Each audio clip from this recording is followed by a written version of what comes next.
Hello guys, আজকে কী বানাবো বলো তো? দাঁড়াও তোমাদের বলছি কী বানাবো।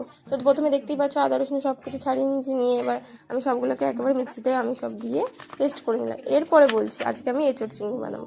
তো এঁচড়গুলোকে আমি কেটে নিচ্ছি, নিয়ে আলুগুলোকে আমি টুকরো টুকরো করে কেটে নিলাম। তারপরে এঁচড়টাকে আমি সিদ্ধ বসিয়ে দিলাম।